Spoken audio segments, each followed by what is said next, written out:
आज के लेक्चर में हमारे प्रोग्राम्स हैं और इफ़ एल्स स्टेटमेंट है। 5.2 में प्रोग्राम है हमारे पास। Write a program that inputs two number and finds whether both are equal. यानी अगर हमने टू नंबर ए और बी एंटर किया है तो हमने देखना है कि ये दोनों नंबर्स इक्वल हैं, ए और बी दोनों इक्वल हैं या नहीं हैं।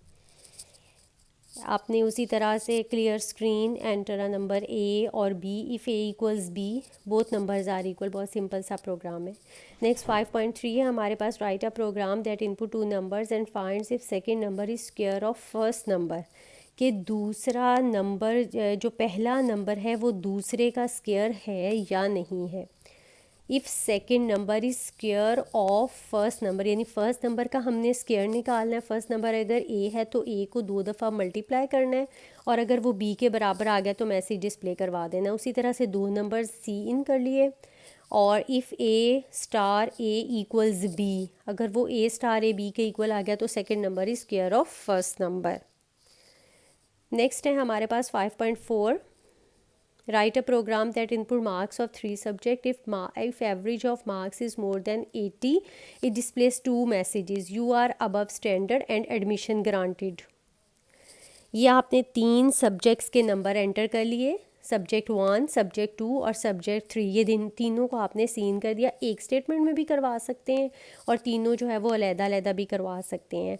फिर आपने इन तीनों एवरेज इसी तरह से निकलती है, तीनों नंबरों का टोटल निकाल के जब आप 3 से तकसीम करेंगे तो उसकी एवरेज निकल आएगी। यही किया हुआ है कि सब 1 प्लस सब 2 प्लस सब 3 तीनों को ऐड किया, 3 पे तकसीम किया तो आ गया एवरेज के अंदर। फिर एवरेज पे चेक कर लगा लिया। इफ़ एवरेज ग्रेटर है 80, ये हमारी कंडीशन में हमारे स्टेटमेंट में दिया हुआ था। इफ़ मोर देन 80, तो कंडीशन दी हुई थी कि एवरेज ग्रेटर है 80 के, then you are above standard, admission granted. ये मैसेज जो है वो आपने डिस्प्ले करवा दिया। नेक्स्ट प्रोग्राम है। Write a program that inputs marks of 3 subjects if the average of marks is more than 80। Sorry, ये वही वाला प्रोग्राम रिपीट हो गया। हाँ जी, कि उसमें आपके पास जो प्रोग्राम है अगर वो ग्रेटर है 80 है तो आपका मैसेज जो है वो डिस्प्ले हो जाएगा। 5.5 है हमारे पास। Write a program that inputs 3 numbers and display maximum number. के 3 नंबर्स आपने लेने, उसमें से आपने मैक्सिमम नंबर जो है वो फाइंड आउट करना है। ए, बी और सी 3 हमारे पास मैक्सिमम नंबर है। हमेशा हम ऐसे करते हैं, जो पहला नंबर होता है उसको उठा के हम मैक्सिमम में रख देते हैं। अब हम मैक्सिमम के साथ उसका कंपैरिजन, बाकी नंबरों का हम मैक्सिमम के साथ कंपैरिजन देखें। ए वाली वैल्यू आपने मैक्सिमम में रख दी, इसका मतलब ए में जो भी वैल्यू है, जैसा कि हमने एंटर फर्स्ट नंबर 20 किया हुआ है, तो इसका मतलब मैक्सिमम में भी क्या चला गया, 20 चला गया। इफ़ बी ग्रेटर है मैक्सिमम से, अब बी में जो वैल्यू आपने एंटर की अगर वो ग्रेटर होगी मैक्सिमम से तो बी की वैल्यू मैक्सिमम में आ जाएगी, वरना नहीं आएगी।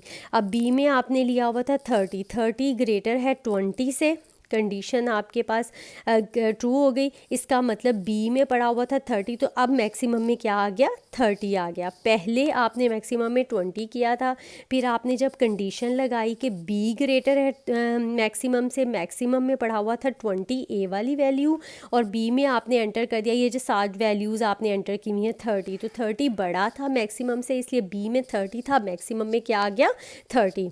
अच्छा, सी में आपने एंटर किया 12। इफ़ 12 ग्रेटर है 30 से, अब मैक्सिमम में क्या पड़ा हुआ है, 30। पहले 20 था, फिर बी वाली कंडीशन ट्रू होने पे मैक्सिमम में चला गया 30। अब 12 ग्रेटर है 30 से, कंडीशन फॉल्स हो गई। इसका मतलब सी वाली वैल्यू मैक्सिमम में नहीं जाएगी, तो मैक्सिमम नंबर इस मैक्सिमम में 30 पड़ा हुआ है, तो 30 जो है वो डिस्प्ले हो जाएगा।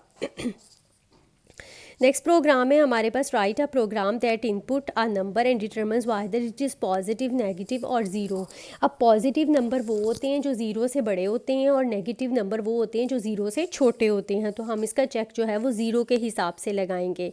नंबर हमने एन एंटर कर लिया। इफ़ एन ग्रेटर है zero the number is positive, if n less है ज़ीरो से the number is negative, if n equals zero तो आपने कह दिया ज़ीरो। बड़ा है तो पॉजिटिव हो गया, छोटा हो तो नेगेटिव हो गया, वरना वो ज़ीरो हो गया। इफ़ एल्स स्टेटमेंट है हमारे पास, सिंपल इफ़ हमने पढ़ी थी, उसमें हमारे पास फॉल्स केस की सूरत में हम कोई स्टेटमेंट नहीं लिखवाते, लेकिन एल्स के केस में हमारे पास अगर ट्रू की कोई एक ट्रू के केस में हमारे पास एक स्टेटमेंट आती है, तो फॉल्स के केस में भी हमारे पास एक स्टेटमेंट आ जाती है। जैसे इफ़ कंडीशन स्टेटमेंट, हाँ जी, इसकी डेफिनेशन कैसे, if else statement is another type of if statement executes one block of statement one condition is true and other one is false. यानी ट्रू का भी हमारे पास एक सेट ऑफ स्टेटमेंट्स होता है और फॉल्स का भी हमारे पास एक सेट ऑफ स्टेटमेंट्स होता है। और सिर्फ जो सिंपल इफ़ थी उसमें सिर्फ हमारे पास इफ़ का ट्रू केस में हमारे पास सेट ऑफ स्टेटमेंट होता है, एल्स नहीं होती।